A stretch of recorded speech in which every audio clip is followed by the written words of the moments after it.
finalement, le e-commerce, c'est très fonctionnel. Tu vois bien qu'il y a une mutation vers des gros sites de marketplace.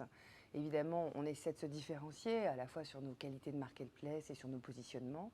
Mais globalement, au final, il y a un certain nombre de produits que tu vas retrouver chez pas mal d'acteurs.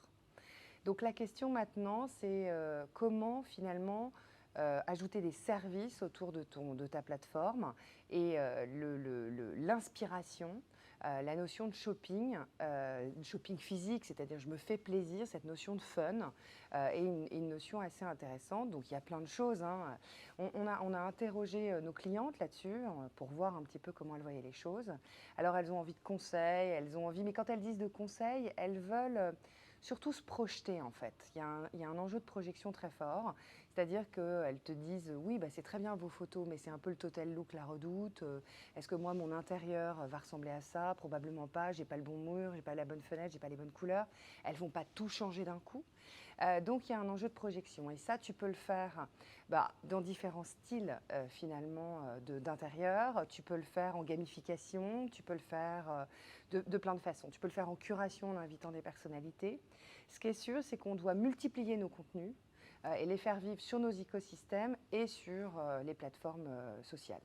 Alors, on a commencé le live shopping il y a une année à peu près. Moi, ce que je trouve très intéressant, c'est l'interaction qu'on peut avoir avec nos clients. Et puis, c'est une vraie fierté interne. C'est-à-dire que c'est beaucoup de travail. L'enjeu, il n'est pas technologique, il est surtout dans la préparation, dans la curation de ce que tu vas proposer. Il faut quand même, mais si ça reste spontané, naturel, il y a quand même une histoire à raconter, un storytelling de produits. Les équipes s'impliquent énormément. Et sont super fiers finalement de présenter leur travail. Parce que la spécificité de La Redoute, c'est qu'on a 65%, 70% de notre chiffre d'affaires qui est fait avec nos propres produits. Donc on est un distributeur, mais on est aussi un designer. Donc on le teste sous différentes coutures. On se rend compte que, est-ce que les gens sont au rendez-vous en live? Pas forcément. C'est surtout consommé en replay. C'est un peu comme nous tous, c'est où je veux, quand je veux. Donc finalement, j'ai ce contenu et voilà, dans le métro ensuite, le soir 2 minutes, j'en sais rien, les gens ont leur vie. Et c'est ça qui me semble intéressant. Et tu te rends compte que c'est finalement une interaction et une proposition plus proche du commerce physique. C'est ça qui m'intéresse. En fait, c'est une question d'audience. Où sont les gens aujourd'hui? Donc, on posait aussi la question de la télé, etc. Donc, on regarde avant tout nos audiences et les usages de nos cibles stratégiques, et elles sont sur les réseaux sociaux. Donc, à partir de là, eh bien voilà, il faut arriver au bon moment et ça donne une capacité de ciblage qui est très intéressante. Et par contre, pour émerger, on a un enjeu, encore une fois, de contenu, de créativité, d'audace important. Aujourd'hui, tout le monde est sur ces plateformes. Tu vois bien que TikTok qui a commencé sur les 13-16 ans en 18 mois, alors peut-être la pandémie aidant, pour eux, ils ont vieilli énormément. C'était la même chose avec Facebook maintenant il y a très longtemps, souviens-toi. Ça a été la même chose avec Instagram et les jeunes s'étaient emparés d'Instagram et maintenant c'est plus les mamans. Voilà, donc en fait, j'ai envie de te dire que c'est transgénérationnel. Ça ressemble à La Redoute, hein, finalement, ces plateformes. C'est transgénérationnel et après, ça dépend complètement, finalement, est-ce que tu fais un dispositif d'influence avec des jeunes influenceurs, des gens qui leur parlent? Est-ce que tu es dans leur code?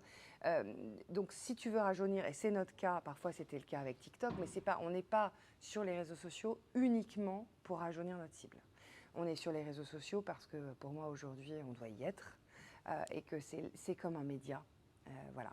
On consomme ça un peu comme un média. On découvre des marques, on découvre des histoires produits, on découvre les valeurs d'une marque, on découvre plein de choses. Et puis, on a un enjeu de s'adapter au code de chaque plateforme. Et elles sont différentes. Certaines sont plus dans l'entertainment, TikTok, YouTube.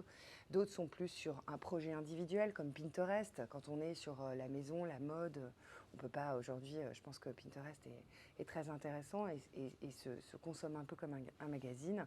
Et puis Instagram, Facebook, c'est encore autre chose. Donc, et tu vois bien que chacune a ses codes et c'est là où les marques doivent s'adapter. C'est là où c'est pas simple. En termes d'équipe, en gestion de contenu et en stratégie.